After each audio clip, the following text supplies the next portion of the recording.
36 ఏళ్ల వయసుకే ఈ లోకాన్ని వీడిన ధృవతార. ఈ ముద్దుగుమ్మ జనాలను థియేటర్లకు ఆకర్షించే అయస్కాంతం. ఆమెను సినిమాల్లో పెట్టుకుంటే ప్రొడ్యూసర్లకు కాసుల వర్షం. కళ్ళలో మత్తు, కళ్ళు తిప్పలేని సౌందర్యం.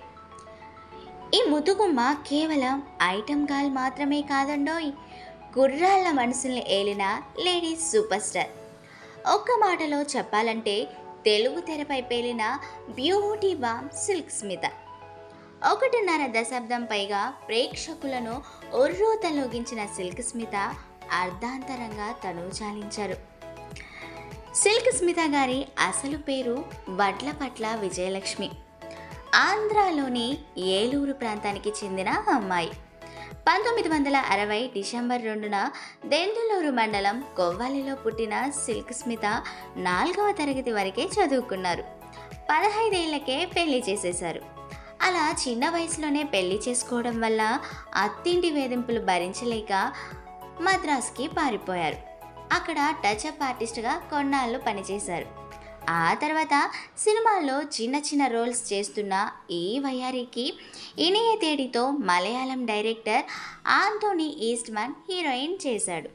ఆ తర్వాత ఈ వయ్యారి నటించిన తమిళ చిత్రం వండి చక్రం మంచి హిట్ను అందుకుంది. అలా విజయలక్ష్మి కాస్త సిల్క్ స్మితగా మారిపోయింది. జయమాలిని, జ్యోతిలక్ష్మి వంటి వారు ఇండస్ట్రీని రూల్ చేస్తున్న టైంలో ఐటమ్ గర్ల్గా దూసుకువచ్చింది సిల్క్ స్మిత. ఆ తర్వాత అందరూ టాప్ హీరోస్తో ఆడిపాడి అలరించింది. ఒకానొక టైంలో హీరోస్తో సమానమైన రెమ్యునేషన్ తీసుకునేది సిల్క్ స్మిత మాత్రమే. ఎడ్ల బండి కట్టుకొని మరీ సినిమాలకు వెళ్ళేవాళ్ళు యువకులు. సిల్క్ అందాన్ని ఆరాధించే వాళ్ళు ఎక్కువైపోయారు. అప్పట్లో ఈ ఫోన్స్ గట్రా లేవు కాబట్టి హీరోయిన్స్ ఆటోగ్రాఫ్ కోసం అభిమానులు తెగ ఎగబడేవారు. ఒక కిల్లి తెచ్చుకొని ఆమెను కొరికి ఇమ్మని తమిళ ఫ్యాన్స్ తెగ బతిమాలాడుకునేవారట. అలా 1984లో ఒకసారి షూట్ బ్రేక్లో సిల్క్ స్మిత యాపిల్ తింటూ ఉండగా షార్ట్ రెడీ అని చెప్పి సిల్క్ని పిలిచారట. సిల్క్ సగం తిన్న యాపిల్ అక్కడే వదిలేసి వెళ్ళిపోయారట.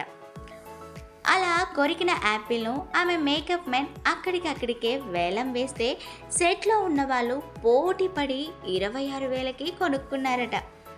అప్పట్లో 26,000 అంటే మామూలు కదండోయ్. అలా సిల్క్ స్మితకు ఉన్న డిమాండ్.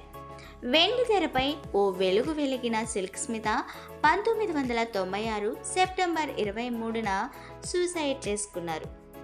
సో ఫ్రెండ్స్, విన్నారు కదా, మీకు నచ్చిందనే అనుకుంటున్నా. మరొకసారి మర్చిపోయి ఉంటే మన సినీ బుట్టబొమ్మల ఛానల్ని సబ్స్క్రైబ్ చేసుకొని లైక్ చేసి షేర్ చేసి కమెంట్ చేయండి.